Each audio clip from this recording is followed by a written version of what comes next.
Hello and welcome to my new video. I hope you're all doing well.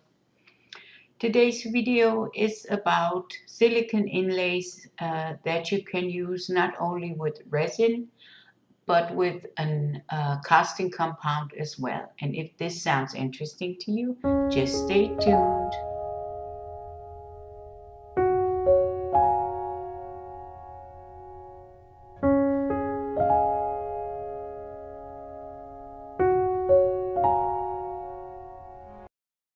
So these are the inlays that I wanted to use today, and as you can see, they're new. Yeah, and they are all shiny and everything. Yeah. And I want to use them in that mold that I have there on the table.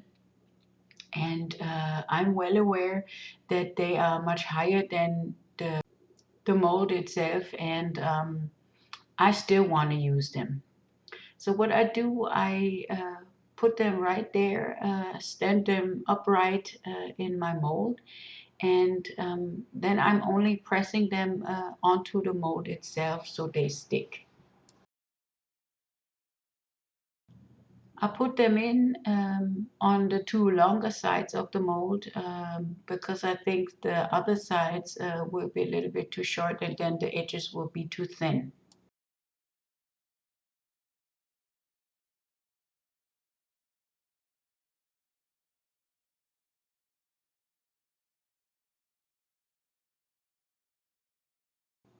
I mixed up my casting compound, and now I'm putting in a little bit of my pigment that I have there. And I'm not mixing it fully because I want a kind of a marble effect. And as you can see, this works really, really well. And I have this on a paper resting so I can shake it a little so the casting compound will go wherever it needs to go. And I do the same for the lid. And for the lid, I take a little bit of the casting compound on my finger and smudge it on the inlay that I have, just because I want to prevent bubbles from forming. It's been sitting there for an hour, and now I'm taking the inlay out first from the lid. And as you can see, it comes off a dream, and the impression that it left is really, yeah, really, really good.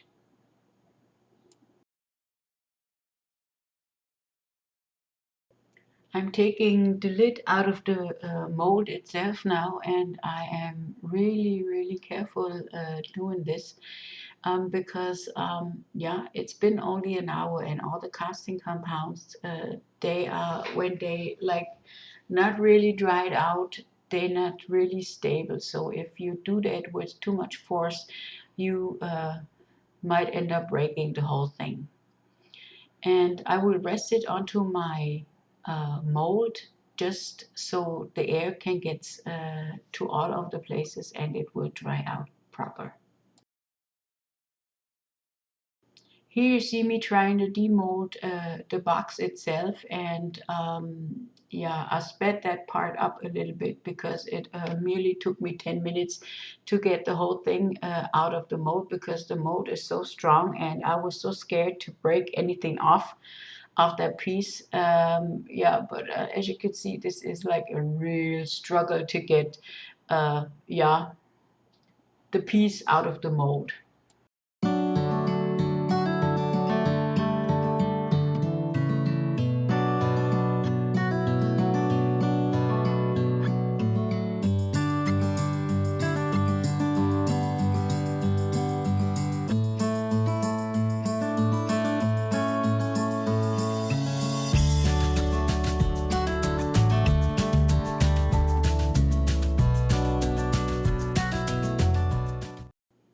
Finally, I got it out. Yay!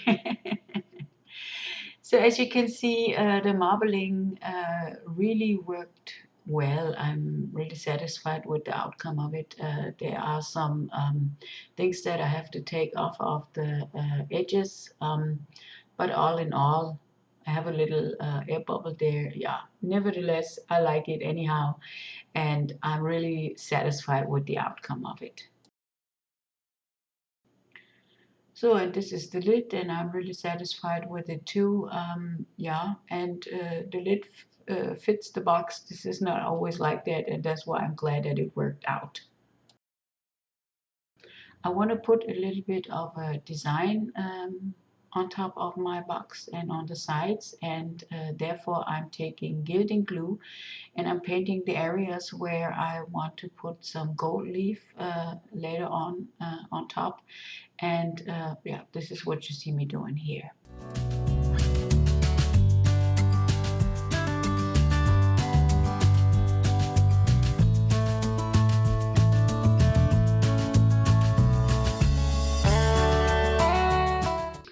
The gilding glue has to dry before you can use it.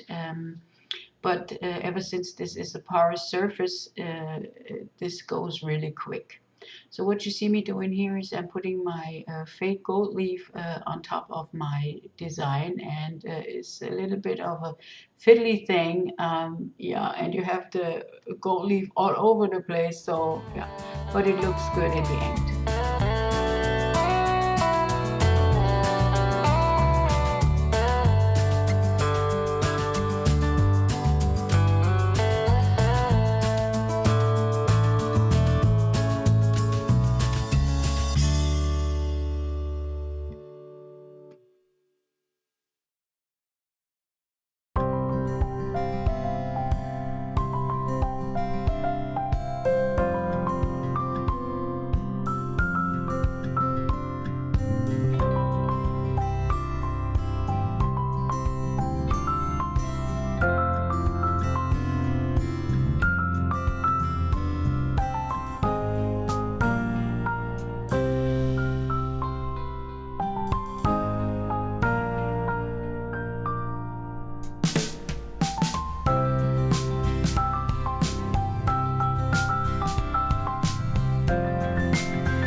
For the rest of the design, I'm taking some gloss varnish, water-based. You can take any varnish that you want to use or that you have on hand. And I'm putting mica powder in there to color it. Yeah, and I'm stirring it around with one of those micro brushes. And this is a tool that is really, really neat for this kind of stuff, because you can really put the color where you wanted it to, and it will not spread out the color too wide on your piece. So this works really well. An advantage that this inlay has is that it has ridges, and this keeps the colors from running wherever they're not supposed to. Yeah, and this is a good thing.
So as you can see, I coated my piece with clear varnish, and the varnish was a little bit too thick, and yeah, this is why it looks streaky. Didn't like that much, but it's not nothing I can do about it right now. So I want to put some resin in those crevices that I created with the inlay, and therefore I have to build a wall up on the sides, because if I would put the resin in like that, it would just run off of the whole piece. And that's why I have to do this step. And I'm really making sure that the painter's tape is sticking to my box.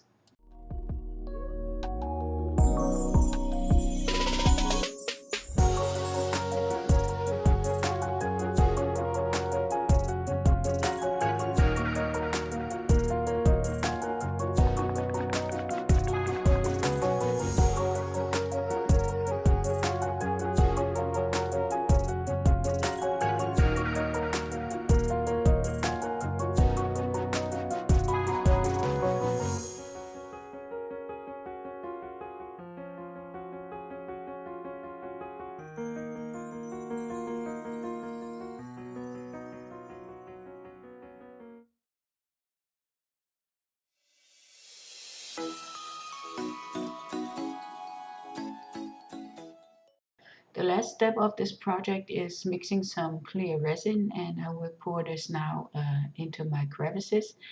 And yeah, I'm just getting rid of the bubbles then later with a lighter, and yeah, I have to make sure that it's not overfilled so it won't spill.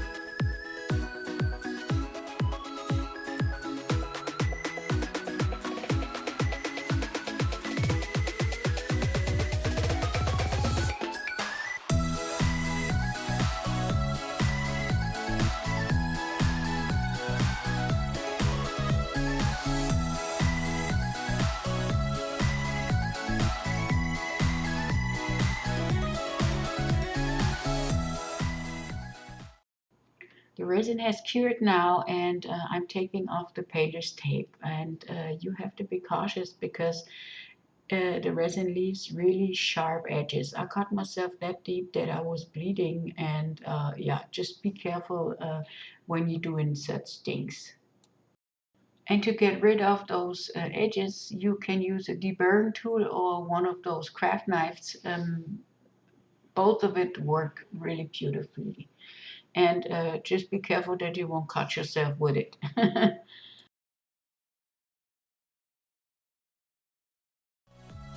If you like this video, please give me a thumbs up, subscribe to my channel.